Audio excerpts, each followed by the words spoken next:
আসসালামু আলাইকুম রহমতুল্লাহি ওবরকাতু। ইসলামিক চ্যানেলে আপনাদের সকলকেই স্বাগতম। হামদা শাকিরিন ওয়াসসালাতু ওয়াসসালামু আলা মান লা নাবিয়্যা বা'দা, আম্মা বা'দ। আজকে আমাদের আলোচ্য বিষয় হচ্ছে কিয়ামত দিবস সম্পর্কে আলোচনা নিয়ে। আমরা আসলে এই বিষয়ে আগে থেকে অবগত আছি যে সব জিনিসেরই শুরু আছে এবং তার শেষও আছে। তো আল্লাহ পাক রব্বুল আলামিন মানব জাতিকে সৃষ্টি করে শুধু ক্ষান্ত হননি, তাদেরকে একটি নিয়মের মধ্যে ছেড়ে দিয়েছেন। দুনিয়াটা হলো আমাদের জন্য পরীক্ষা স্বরূপ, এবং এই দুনিয়ার মধ্যে আমাদের কী করণীয় তা পবিত্র কোরআন কারীমের মধ্যে স্পষ্ট আকারে বলে দেওয়া হয়েছে।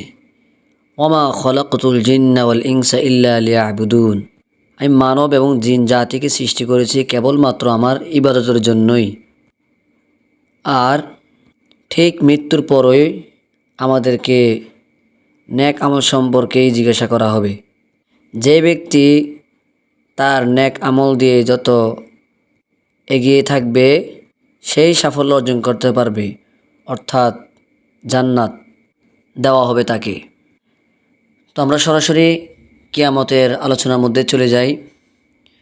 সূরাতুল কিয়ামা আয়াত নং 6 থেকে 13 নম্বর পর্যন্ত দীর্ঘ একটি আলোচনা।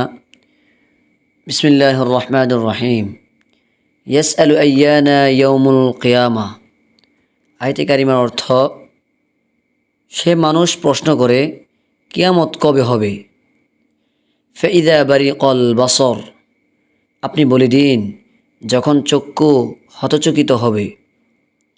ওয়াখাসাফাল কমর, আর চাঁদ কিরণহীন হয়ে যাবে। ওয়াজুমিআ আশ-শামসু ওয়াল কমর, আর চাঁদ ও সূর্যকে একত্র করা হবে, অর্থাৎ তখন কিয়ামত সংঘটিত হবে। ইয়াকুলুল ইনসানু ইয়াউমাইযিন আইনাল মাফার, সেদিন মানুষ বলবে পালাবার স্থান কোথায়। কাল্লা লা ওয়াজার, বলা হবে না, কোনো আশ্রয়স্থল নাই। ইলা রব্বিকা ইয়াউমাইযিনিল মুস্তাকর, সেদিন ঠাঁই শুধু তোমার প্রভুর কাছেই রয়েছে। ইউনাব্বাউল ইনসানু ইয়াউমাইযিন বিমা কদ্দামা ওয়া আখর, সেদিন মানুষকে অবহিত করা হবে কি সে অগ্রে পাঠিয়েছিল এবং পশ্চাতে পাঠিয়েছিল, অর্থাৎ ভালো মন্দ আমল সম্পর্কে শুধু তাকে জিজ্ঞাসা করা হবে। কিয়ামতের ভয়াবহতা সম্পর্কে উন্নত এরশাদ সূরাতুল জিলজাল আয়াত নং 1 থেকে 8 পর্যন্ত। ইদা জুলজিলাতিল আরদু জিলজালাহা, আয়াতে কারিমার অর্থ হচ্ছে, যখন পৃথিবী প্রচণ্ড কম্পনে প্রকম্পিত হবে। ওয়া আখরাজাতিল আরদু আথকালাহা, আর পৃথিবী তার বোঝা বের করে দিবে, অর্থাৎ তার ভিতর থেকে যত সম্পদ আছে, যা আছে সব কিছু সে বের করে দিবে। ওয়াকাল আল ইনসানু মা লাহা, হাদিস শরীফের ব্যাখ্যার মধ্যে পাওয়া যায় অনেক সোনাদানা, অনেক সম্পদ জমিনের নিচে লুকায়িত আছে। এগুলো কিয়ামতের আগে দিন দিন এগুলো প্রকাশ পেতেই থাকবে। যেমনটা আমরা পৃথিবীর দিকে লক্ষ্য করলে দেখতে পাই অনেক জায়গার মধ্যে স্বর্ণের খনি, রূপার খনি, কয়লার খনি ইত্যাদি ইত্যাদি এই সমস্ত খনিজগুলো দেখা দিচ্ছে। তো আয়াতে কারিমের ব্যাখ্যার মধ্যে বলা হয়েছে কিয়ামতের আগ মুহূর্তে সমস্ত জমিন তার ভূগর্ভে যা আছে সব কিছুকে বের করে দিবে। ওয়াকাল আল ইনসানু মা লাহা, আর মানুষ বলবে এর কি হলো। ইয়াউমাইযিন তুহাদ্দিসু আখবারাহা, সেদিন পৃথিবী তার বৃত্তান্ত বর্ণনা করবে।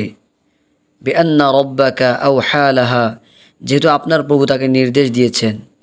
ইয়াউমাইযিন ইয়াসদুরুন নাসু আশতাতান লিয়ুরাউ আমালাহুম, সেদিন মানুষ ভিন্ন ভিন্ন দলে বের হয়ে আসবে যাতে দেখানো যায় তাদেরকে তাদের নিজের কৃতকর্ম। ফামান ইয়ামাল মিসকালা যাররাতিন খায়রান ইয়ারাহ, অতএব কেউ অনুপরিমাণ ভালো কাজ করলে তা সে দেখতে পাবে। ওমান ইয়ামাল মিসকালা যাররাতিন শাররান ইয়ারাহ, আর কেউ অনুপরিমাণ মন্দ কাজ করলে তাও সেও দেখতে পাবে। এই আয়াতে কারিমার মধ্যে কিয়ামতের যে একটি ভয়াবহ দৃশ্য তুলে ধরা হলো, এর থেকে বোঝা যায় বাকশক্তিহীন যত জড় পদার্থ আমরা দেখতে পাচ্ছি, ওই দিন আল্লাহ তাআলার হুকুমে তারাও কথা বলতে শুরু করবে। জমিন আমরা এখন দেখতে পাচ্ছি জমিন চুপ রয়েছে, কিন্তু জমিন সব কিছুই দেখতেছে। আমরা মাটির উপরে এতগুলো আঘাত করি, মাটিকে আমরা কত কিছু করি, ওই দিন মাটিও কথা বলবে। ওই দিন আসমান জমিন সব মানুষের বিপক্ষে সাক্ষী দিবে, কারো পক্ষে সাক্ষী দিবে।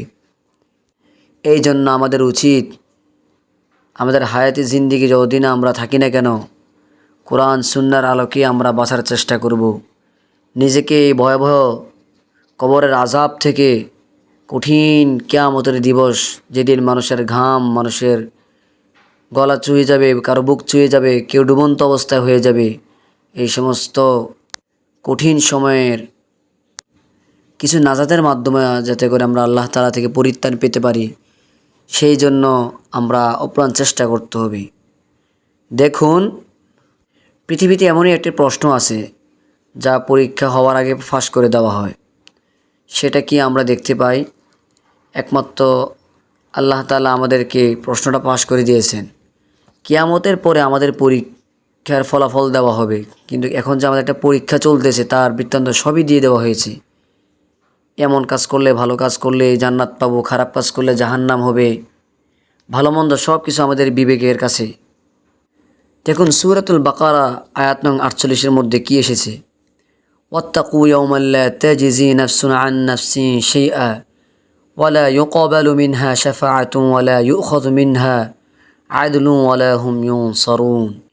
আয়াতে কারিমার অর্থ হচ্ছে, আর তোমরা সেই দিনকে অর্থাৎ কিয়ামত দিবসকে ভয় করো যেদিন কেউ কারো উপকারে আসবে না, আর কারো পক্ষ থেকে কোনো সুপারিশও গ্রহণ করা হবে না, এবং কারো কাছ থেকে কোনো বিনিময়ও নেওয়া হবে না, আর তারা কোনো ধরনের সাহায্যও পাবে না। অর্থাৎ এখানে পুরোপুরি দুনিয়ার একটি নিজাম দেখানো হয়েছে। যেমনটা আমরা দুনিয়ার মধ্যে কেউ ঘুষ খাওয়ালে কেউ কারো কাজে আসে, টাকার কারণে কেউ হক পথ থেকে বাতিলের পক্ষে রায় দেয়, অন্যের পক্ষে সুপারিশ করে, এবং কোনো ধরনের সাহায্য আমরা পেয়ে থাকি, বিনিময় পেয়ে থাকি। কিন্তু সম্পূর্ণ উল্টাটা এখানে বলে দেওয়া হয়েছে যে ওই দিন কারো সুপারিশ, কারো কথাই গ্রহণযোগ্য হবে না। ওই দিন আল্লাহ তাআলার একটি সিফাত বহন করবেন, সেটার নাম থাকবে কাহার। তিনি অনেক কঠোর থাকবেন। সূরাতুদ দুখানের মধ্যে আসছে, ইন্না ইয়াউমাল ফাসলি মিকাতুহুম আজমাইন। নিশ্চয়ই ফয়সালার দিনটি অর্থাৎ কিয়ামত দিবস তাদের সকলের জন্যই নির্ধারিত একটি সময়। ইয়াউমা লা ইউগনি মাওলানা আম মাওলান শাইআ ওয়ালা হুম ইউনসারুন। সেদিন এক বন্ধু অপর বন্ধুর কোনো উপকারে আসবে না এবং তারা সাহায্যও পাবে না। ইল্লা আমার রহিমাল্লাহ, তবে যার প্রতি আল্লাহ তাআলা দয়া করেন তার কথা ভিন্ন। ইন্নাহু হুয়াল আজিজুর রহিম, নিশ্চয়ই তিনিই হলেন মহাপরাক্রমশালী পরম দয়ালু। এইভাবে মুমিনের বিপরীতে রয়েছে কাফের। কাফেররা ধারণা করে যে কিয়ামত সংঘটিত হবে না। সূরাতুত তাগাবুনের মধ্যে ইরশাদ হচ্ছে, আয়াত নং ৭, জা'মাল্লাযীনা কাফারু আল্লান ইউবআসু কুল বালা ওয়া রাব্বি লাতুবআসুন্না সুম্মা লাতুনাব্বিউন্না বিমা আমিলতুম ওয়া যালিকা আলাল্লাহি ইয়াসীর। আয়াতে কারিমার অর্থ হচ্ছে, কাফেররা ধারণা করে যে তারা কখনোই পুনরুত্থিত হবে না। আপনি বলে দিন, অবশ্যই হবে। আমার পালনকর্তার কসম, তোমরা অবশ্যই পুনরুত্থিত হবে, অথবা তোমাদেরকে অবহিত করা হবে যা তোমরা আমল করতে, আর এটি আল্লাহর পক্ষে খুবই সহজ। এই কথার ভিত্তিতে অনেকে লজিক দাঁড় করায়, অর্থাৎ মুলহিদবাদীরা যারা নাস্তিক আছে, যে কিভাবে সম্ভব, জান্নাত জাহান্নাম কোথায় আছে, কোথায় রাখছে এগুলা, এবং এত বড় বড় জান্নাত হবে, এই হবে সেই হবে, সেগুলো কোথায়?